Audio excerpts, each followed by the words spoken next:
This is a very exciting topic for me. I want to talk to you a little bit about adventure today. Mexico, Casablanca. Just reading your place names is a kind of adventure for me. I know I talk about this all the time, but you know how there are times in your life when it's obvious that you're doing something different. We're always doing different things. Every day we unfold a little bit, we understand a little bit more. No 2 days are the same, but there are certain times in your life that change dramatically. And in my life, some of those have been imposed on me. In the Wayfinder life coach training, we talk about how there are 3 reasons for you to change. One is shock. That is something bad happens, and you have to change your life to accommodate it. Number 2 is opportunity, where you get a chance to do something wonderful and you jump at it. Or something wonderful happens, like you fall in love, you have a baby, get a dog, whatever. And the third one is just growth. You just are developing new thoughts, new ideas, new life preferences, and you don't fit back in your baby clothes anymore. So those are the 3 reasons. Well, I think I'm going to add a 4th. You coaches out there, get your notebooks out. This is the 4th reason. Just sheer bare-ass adventurism. Actually, not so much. Let's call it compass reading. Sorry, I'm using more coachy terms. The way I do my sort of self-help gig and the way I teach coaching and the way I coach has to do with my belief that we are sort of endowed by our Creator, to paraphrase, to quote the Declaration of Independence, with a knowledge of our own destiny and mechanisms in our bodies, our minds, and our hearts, our psyches, and our spirits to drive us, steer us, wayfind us to the places we're meant to go. Now, if you don't learn to read your compasses, you tend to do what you've been told to do or what you've seen other people doing ahead of you. You do what your parents do, you do what your mentor does, you do what your favorite teacher did in school or whatever. But you don't go inside and say, what should I do next based on nothing but what I feel? That is the reason my family and I recently moved to upstate New York. It's been exactly 9 months since we conceived of this idea. It was at the full moon 9 months ago, and last night was the full moon. I think they call it the blood moon because it's really close to the earth and it looks red or something. Anyway, it was beautiful, seen from the Catskills where I am now. And during those 9 months, there's been a lot of upheaval. I mean, it's a lot to do to move your whole life and sell and buy houses and everything on basically a whim. I mean, that's the way it looks from an outside perspective. From an inside perspective, Ro, one of my beloveds, came with her mother up into the Hudson Valley 9 months ago and felt something very, very deep inside her about the place, to the point where she saw a ginkgo tree. They have these beautiful leaves, and she was going to get one tattooed onto her arm or someplace. I actually didn't ask where she was going to get it, but as a sort of promise to herself that she would one day move to this area. Meanwhile, I was back at home, for some reason, obsessing over the brilliant abolitionist Sojourner Truth. If you don't know of that name, Sojourner Truth was an African-American woman who was very active in getting a lot of enslaved people to freedom. And she was brilliant. She was the first person ever to sue the American government for the freedom of another person. She sued Alabama, I think the state of Alabama, to get her son's freedom, and she won, which was unthinkable at that point in history. This was before emancipation, obviously. Anyway, I was obsessed with her. And Ro came back from here telling me, oh, this area, I have to live there someday. And I'm like, did you know about Sojourner Truth? And it just so happened that we found out that Sojourner Truth lived in this area and helped people, reestablish themselves after they managed to get on the Underground Railroad out to freedom. my whole obsession in life is about finding a sort of spiritual freedom. And as Toni Morrison wrote, the function of freedom is to free someone else. So it was weird how obsessed I was with that. Then we got on a plane. Actually, Ro and I went off to do a speech or something. And we were in the airport. And this woman came up and said, "Oh my God, I've been reading your books all the way on a flight across the country from California. Would you come and meet my wife?" So here are these nice lesbians meeting us. And I hope we are nice lesbians as well. And they were planning to move to New York City, but guess where they had just come from? The exact area that we'd been talking about. And they had pictures, and they had, of all the places Ro had told me were wonderful. It was strange. It was strange how many things lined up. Still, to move your whole life when everything's going fine? Yeah. And so we did. And the reason is that I do actually walk my talk, and all these coaching techniques that I've used on other people and that I teach in the training, I go in every single day and use them on myself. And I felt like the compasses of my life, here's how they work. Quick Wayfinder life coach training. It's your whole life is like the game. You're getting warmer, you're getting colder, right? If something feels warmer, you go toward it. If it feels colder, you go away from it. And you just keep doing that. You just keep adjusting your life by what feels warmer, what feels colder. But warmer is a synonym in this context for more free. If something makes you feel more free, that is moving you not only toward the life you're meant to have, but toward your own awakening as a being. And when you decide to always step into more free, you kind of cross a line away from the materialist culture that is around us, saying you can only count on what you can measure, and you should, there's a logic to everything. You cross a line when you decide you're going to live by reading your compasses. And it's the line that goes from logic into magic. It doesn't exclude logic. It includes logic, but it prioritizes what I can only call magic. And the way you know it's working is that you get that magical things happen to you. So I think I've talked in here about, we bought this property and it had an art studio that I really liked. I've had 2 recurring dreams that I've had since childhood that I think I've mentioned on the podcast a couple of times. One is that I opened the door to my house. I know this was the first ever episode of The Gathering Room. This dream that I open a door to my house that I haven't really noticed, and there's a cathedral on the other side. That's one of my recurring dreams. Then there was another one that I had from little that I would be at a river at night, and I would dive into the river and go down, and it would be very silent. I'd be at the bottom of the river. I could breathe for some reason. And there I would meet an albino beaver, this pure white beaver. And he would sit there and we would communicate telepathically, and he would teach me math because beavers are engineers, right? He was obsessed with math and I was obsessed with him. So the only time I've ever really gotten in trouble with the law is when I was 4 or 5. I used to go out of my house and I learned to read early, and I was obsessed with this book about beavers in the Rocky Mountains. And I lived on the slopes of the Rocky Mountains in Utah. And I knew there was a gutter in front of our house that got water from a canal, that got water from a river, that got water from beaver lodges upriver. So on occasion, I would trek off from my house, 4 or 5 years old, and head up into the mountains following a water course, because I knew up there I was going to find a beaver of some sort. Okay, so we find this house in upstate New York. It's an older house. It's going to need a lot of work.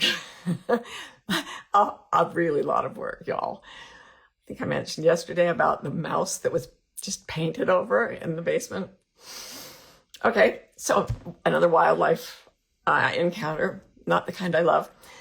So, but I love it. And after we'd already bought the property, it had an art studio. There's a big sort of empty, non-insulated room that I thought, that's my art studio. And we moved in and we started like doing some heavy lifting. And Ro bought me a sledgehammer, which I named Mr. Love Taps. And I smashed out a wall in the art studio and found that on the other, once the wall was smashed out, there's a triangular window at one side high up, and it's repurposed stained glass from a chapel, and it's the Dove of Peace. And we found out that the original builder used it as a place for Indigenous elders to gather and talk about how to preserve the earth, their cultures, the dignity of all beings. It was like, wow, we didn't know any of this when we bought it. And I walked in the day after I smashed the wall and just looked at it and went, oh my God, I have a cathedral in my house. And then I got up the other day, and I've been doing long walks, training to go on a walk in Spain, the Camino de Santiago. And I knew that 4 miles from our house was a river. A lake. So I set out before dawn, and I walked to this lake, and I got to it just about as the sun was rising. And I was walking along the road parallel to the lake, really close to the lake, and it was glassy calm, dead silent. And I looked to my right, and there, swimming along, about maybe 3 or 4 yards away from me, not far away, was a beaver. And he swam with me. And there was nothing for him to eat. There was no way to get out of the lake. It was really steep and rocky there. He probably could have. But I think he was just there, or she was just there, because it was a visit.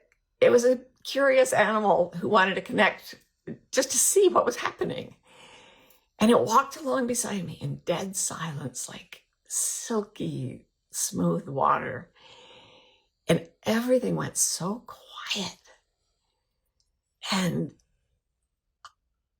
I went back to the dreams of my childhood, and I thought, this is one of my oldest dreams. I have walked out of my house and up a mountain to a place where a beaver has come to meet me. This is cool. This is cool. Now, there have been so many times between deciding to move here and moving here that I have said, this makes no sense. I was profoundly upset about it for months, really months. Once we made the commitment, I was like, what am I doing?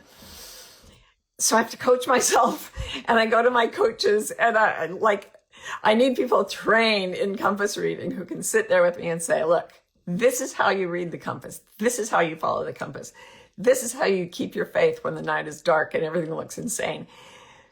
Thank God I am surrounded by freaking Wayfinding life coaches, because it takes you into magic, and then the world comes to meet you, and it meets you in a way that is so soul deep and so everything you've asked for all the way back to being 4 years old.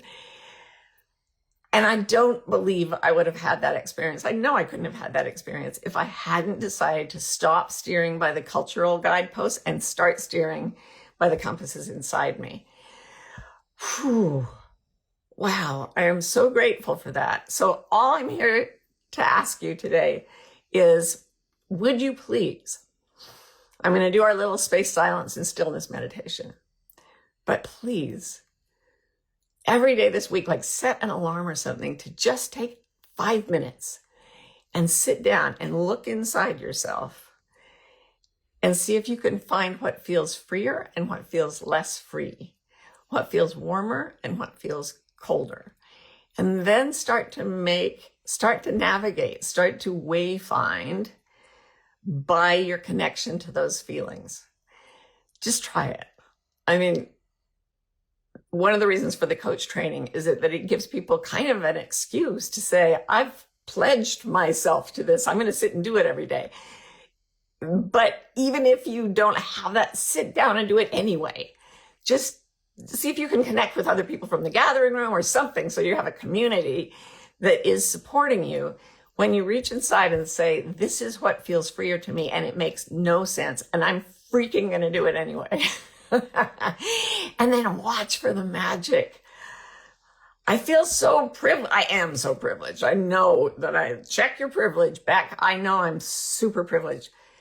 But walking up the mountain to that beaver, that was a magic. You know, I wasn't born into the chance to do that. I navigated to it, and I really believe you can too.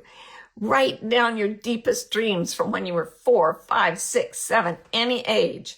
Start wayfinding.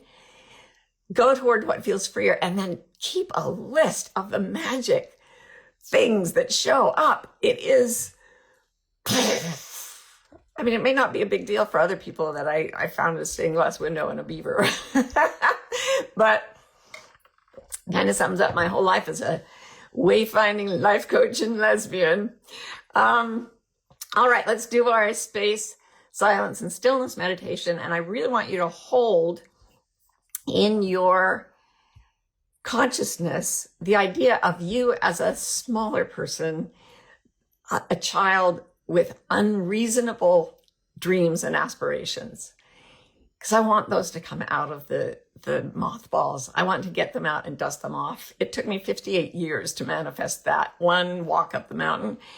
So let's get yours happening now. We can't do it too fast. All right, let's do the meditation, and then I'll answer some questions. Okay, so uncross your legs and arms, get yourself relaxed. Deep breath in, a long breath out. And then put yourself in a light trance by asking the strange question, can I imagine the distance between my eyes? And let your mind follow that. Let it follow that into freedom. The question makes no sense. Follow it. Can I imagine the empty space in the atoms of the matter between my eyes? Can I imagine in the empty space in the atoms right here between my eyebrows? Can I imagine the empty space all the way through my skull, my skeleton, down my spine, to my pelvis, my arms and legs, my shoulder blades? Can I imagine that they are mostly made of space? Because that is the physical truth. Can I imagine that the space of which I am mostly made up is continuous with the space that goes past galaxies and star clusters all the way to the ends of the universe? It is all continuous. Can I imagine the stillness beneath the action of my life? Can I imagine the silence in which all sound is held? Can I imagine that silence, stillness, and space are alive and conscious and loving, adoring, and all holding their breath to watch what happens to these little physical creatures with our tiny bodies and our huge emotions? Can I imagine that everything in space, silence, and stillness loves me and is me? Can I imagine everyone else right now who is imagining this all over this world, from Poland and the Czech Republic and Saudi Arabia and New Zealand, everywhere, right now? We are one thing. Does that feel freer or less free? To me, it feels freer. So that's my story, and I'm sticking to it until it stops feeling free. All right. So thank you for joining me in our weird meditation. And now let's go to some questions. Someone says, feeling very stuck. Single mother to a 2-year-old and struggling to find a job and rebuild my life. Any insights on where to turn or good advice? Well, the first thing is to remember that our culture has isolated parents. Even couples feel isolated when they're parenting together, but a single parent is sort of at the absolute most stressful point in life alone. I know you know that. That's the material truth. But if I look inside myself, as Lao Tzu asks us to do in the Tao Te Ching, what I feel is that does not set me free. The idea that you are alone. If I look at the opposite, you are not alone. That right there shifts the culture, and it may not feel true, but if you hold it, you can start to see how it might have ways of coming true. I am not alone. And whoever you are, I don't have the names, the most important thing you absolutely must do is not be alone. And I know it's incredibly hard, but right now you're in a community of people who are connected, who are probably all loving on you right now. Around you, there are people who would like to connect with you. And as much as our culture tells you it's just about money, it's actually about love, love, love. It's about community. It's about connection. It's about villages. And I'd really urge you all to find a village of any kind you can. I have an online community now. That's my village. One village, the Wayfinder Life Coach community is very strong, as well as a group of people supporting each other. I don't know about everything else in the world, but those are the two things that I do know about. And, there are ways to access these things because of the internet in ways that you couldn't have when I was raising my older children and I was feeling completely isolated. Even though I was married, my then husband was gone a lot of the time, and it was hard. So find community, but know right from the start that if it sets you free to think I'm doing this alone, go for it. If it doesn't feel like freedom, don't believe it. Start by disbelieving that one thought, and then go to the opposite thought and begin to steer toward it by the sensations in your body, in your physical self, in your emotional self. Anything that opens you and allows you to feel free is warmer, is the way to go. I just realized something. There are a lot of coaches out there that have already been trained, who might be willing to do some pro bono work or something. I don't know, but reach out, look for options. Don't assume you're alone. The culture tells you you are not. So hang in there, honey. All right, question. I love hearing about your dreams. Thank you. So you didn't know the meaning of these right away, did you? I actually developed a form of dream analysis that I use that is also part of the coach training. So I had to analyze them.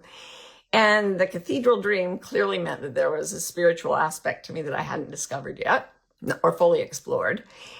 But the animal dream, it was very sort of ancient, and it felt like contact with the divine. And I have to say that the silence of that moment, I walked past a deer who was maybe 7 or 8 feet away from me. She didn't even startle. She just looked at me. So I've got a deer on one side. I've got a beaver just absolutely silent, with his little wake coming out from his nose. And it was as ancient as it had been in the dream. And it was real. I mean, what we call real. Maybe dreams are more real than anything else. Anyway, I do know that when you start to wayfind your life, these things start to happen. So again, if there are other coaches out there who want to tell the folks who haven't been in the coach world how you've seen dreams manifest, once you hear enough stories, it's like, oh, I think there's something going on here for reals. And then you can get it to happen for you. And you just have to like suspend logic and jump into the deep end. Next question. How to tell the difference between my true internal compass and being narcissistically selfish. This is why we have to train, folks. This is why we have to learn this as a skill. Because narcissism will clench you up. Even if you're getting manic and excited and thinking, I'm king of the world, it's a tightness. It is not free. It may be manic, it may be giddy, but it's not free. And freedom may come, like it did for Janine Roth, who wrote about losing her whole fortune in the Bernie Madoff financial scheme scandal, and how she and her husband had been quite well-to-do, and then they lost absolutely everything. And she later wrote, that was what set me free. So it's not self-evident because it doesn't track with the culture. The compasses in your body will not track with your culture. So it may be that you narcissistically want something, but it feels less free. It may be free that your narcissistic self is horrified by something, but your inner self says, oh, thank God. That is very often true, which is why in our wilder community, I have all these things going on online. It's all about like going against the logic of the culture if it meets the truth of the deepest sense inside you, and it will differentiate between narcissism and truth every time. Okay, how to differentiate between reading compass and the tricky impulsive self-sabotage pattern. Same thing. Again, when you train in it, you start to realize, oh, that feeling, giddy, manic, self-sabotaging, a little bit frenzied, whatever it is, whatever it feels to you, but tight and not free. I think the reason I was so obsessed with Sojourner Truth was her incredible ability to comprehend freedom, spending her whole life getting people out of bondage. And that magic is part of what brought me here and is arranging all these dreams come true. A couple more questions.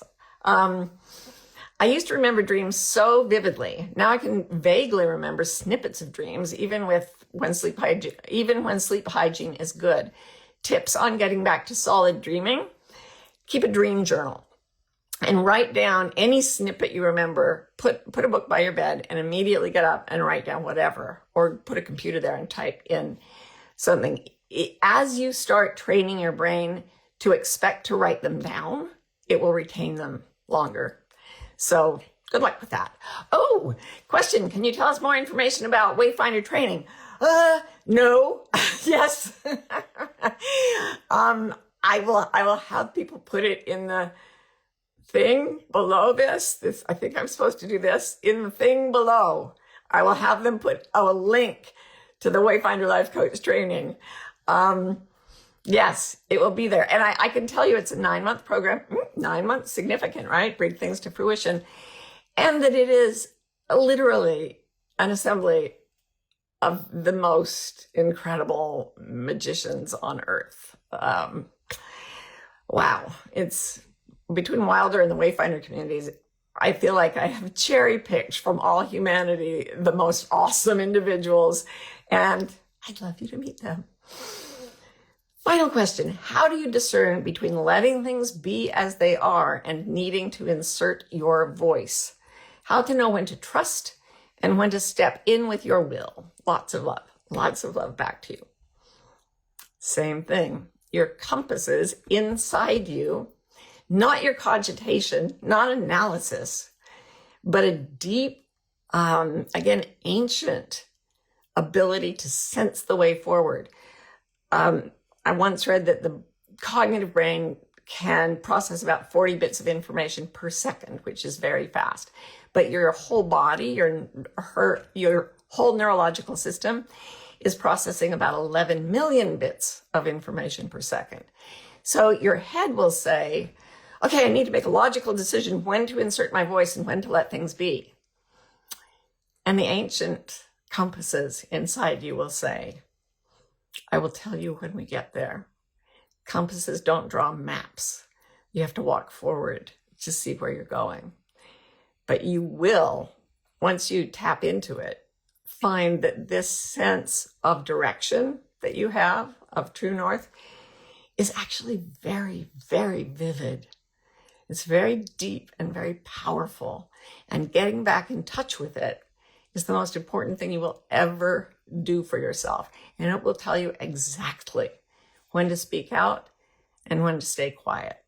It will tell you exactly when to trust and when to act. It won't fail you. It is your own genius. It is your soul's navigation. It is your higher self. It is direction from the cosmos. It is all the good things, and it is available to you. And just doing the space, silence, and stillness meditation can get you in there so that you can start to feel freer, less free, freer, less free. So practice it. I write about it in some of my books as well. I know I have to leave, so I have to put in all the things. But yeah, there's coach training, there's reading, there's all the stuff I've been doing my whole life. It's all about this. And it all boils down to freer or less free. So write down a list of your dreams from childhood and write down a list of the things you're planning to do next week. And then feel what frees your soul. And then be a sojourner for truth and move forward as a wayfinder. It's the best way to get through the world these days. I love you. Thanks for joining me. May every beautiful dream you've ever had come true. See you again on the gathering.